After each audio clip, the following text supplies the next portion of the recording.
எல்லா புகழும் இறைவனுக்கு. ராயன் தனுஷோடைய ஸ்கிரிப்ட் அண்ட் டைரக்ஷனில் அவரே நடித்து வெளியே வர்ற படம். ஏஆர் ரஹ்மான் இந்த படத்துக்கு மியூசிக் பண்ணுறாரு.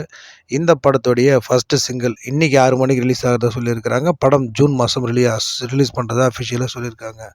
சாரி 111 நம்ம வெண்ணிலா கிஷோர் வந்துட்டு நடித்து வெளியே வந்த படம். ஒரு நகைச்சுவை த்ரில்லர் மூவி அப்படின்னே சொல்லலாம். ஒரு முறை கண்டிப்பாக பார்க்க வேண்டிய ஒரு படம். நேரம் கிடைச்சது அப்படின்னா அந்த படத்தை பாருங்கள். சிம்ப்ளி சவுத் அண்ட் டென்ட் கொட்டாயில் இன்றைக்கி நைட்டு ஸ்ட்ரீமிங் பண்ண போகிறதா அஃபிஷியலாக சொல்லியிருக்காங்க. இந்தியாவுக்குள்ளே யார் பண்ணுறாங்கன்னு இப்போ வரைக்கும் தெரியல. ரோமியோ தேட்டரிக்கலாக ரிலீஸ் ஆன ஒரு படம். பெரிய அளவில் எதிர்பார்க்கப்பட்ட படம். இந்த படம் சரியாக போகலை. விஜய் ஆண்டனி, மிருணாளினி இவங்க 2 பேரும் நடிச்சிருப்பாங்க. இன்றைக்கி நைட் வந்து பார்த்திங்கன்னா ஆஹா தமிழில் இந்த படத்தை ஸ்ட்ரீமிங் பண்ணுறாங்க. மலையாளத்தில் வெளியான ஆவேசம் ஃபஹத் ஃபாசில் நடித்து வெளியே வந்த படம். இந்த படம் தமிழ்லேயும் இன்றைக்கி நைட் வந்து பார்த்திங்கன்னா இன்றைக்கி ஸ்ட்ரீமிங் பண்ணிட்டாங்கன்னு நினைக்கிறேன் அமேசான் ப்ரைமில். ரசவாதி நம்ம அர்ஜுன் தாஸ் நடித்து வெளியே இருக்கிற படம். தானியா ரவிச்சந்திரன் அந்த படத்தில் பேரா பண்ணுறாங்க. இந்த படத்தை வந்துட்டு 10ஆம் தேதி தேட்டரிக்கலாக ரிலீஸ் பண்ணுறாங்க. கண்டிப்பாக பார்க்க வேண்டிய படம்னு சொல்லி பேசிக்கிறாங்க.